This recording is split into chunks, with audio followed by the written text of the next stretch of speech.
Okay, we got another change. Now, you've heard me say many times that if you're going to do something, try to do 3 at a time. And we're going to do these 90s with the Revolution motor. And my friend John, he set me up with another, it's a Real Power Products 90. So that makes 3 of those. So we might as well just do all 3 of them. So that's what we're going to do. We're going to do 3 90s with the Revolution motor. Now, here's another thing.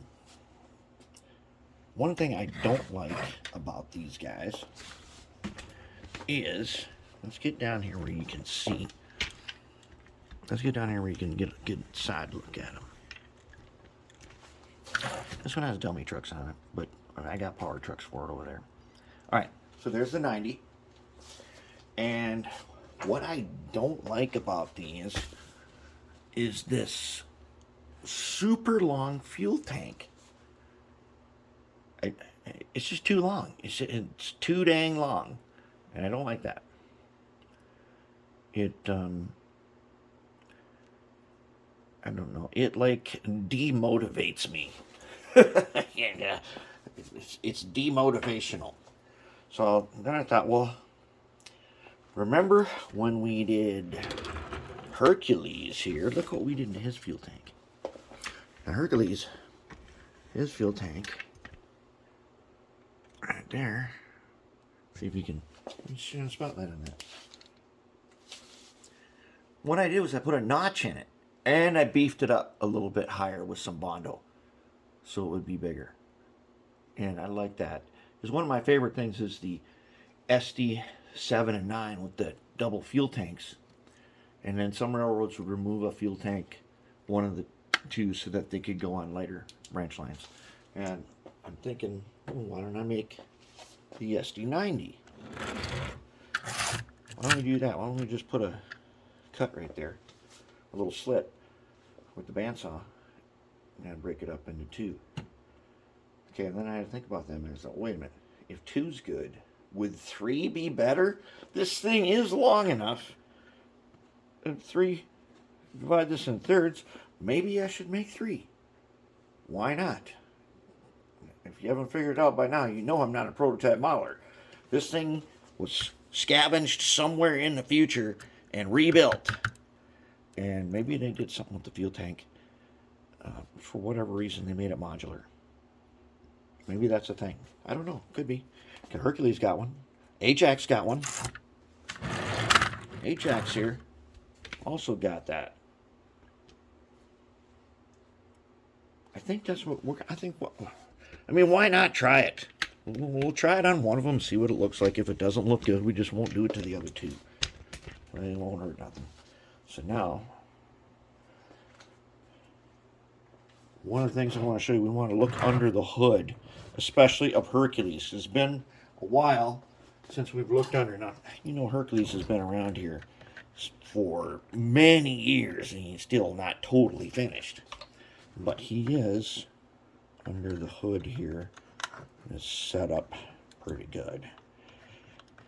And I want to show you why we did all that motor testing yesterday. That's what's under the hood of Hercules. 2 Mabuchi face rippers. 2 Mabuchi 266 face ripper motors. Now, I did not use silicone hose on this. I 3D printed this joint here. And I 3D printed this platform. This I'm not going to do anymore because I got a bunch of flat lead weight that I would use instead. But he's pretty heavy, so he's okay. But there they are, 2 wired in parallel and then 1 decoder. And if you wire them in parallel, they work excellent wired in parallel. Their performance is off the charts amazing. They're incredible. You can do this. These only come as single shaft, and this is a dual motor guy, so why not do that? And his performance is incredible. Okay, but no. So Ajax here is just a single motor. He's got the screwdriver motor, I do believe. And he's got power, but we could definitely do some upgrading on this because you can put a 280 in here. And the 280 is better than the screwdriver motor. As good as it was, this is the, oh, he's got his coupler on, crap. Okay, so there is the rare earth magnet motor. And it's got tons and tons of torque, but it has kind of a high starting voltage. It doesn't draw a lot of amps, but it has high starting voltage. This is that one where I picked up the giant nut just by putting that motor on top of it. And it's a really good motor, but Ajax can get an upgrade. He can get an upgrade to the 280, and then we can put his decoder in. So that's kind of what we're thinking here. I'm going to go ahead and I'm going to do one of these underframes. And I'm going to make 3 fuel tanks on the first one, see how it looks. If it's good, then we're good. Okay, let me show you this too. Here is the motor set up with the platform and the bridge rectifier. The bridge rectifier is going to run constant lights because the DH1260 decoder, one of these guys, only has 2 light functions. One of which is always dedicated to a rotary beacon, just so that I remember which locomotives have decoders. And here's a work platform now. So I can mount the PC board, and then I can mount the decoder. And then I can clean up all my wiring nice and neat, and it all fits right on there. And now it goes in the GP60.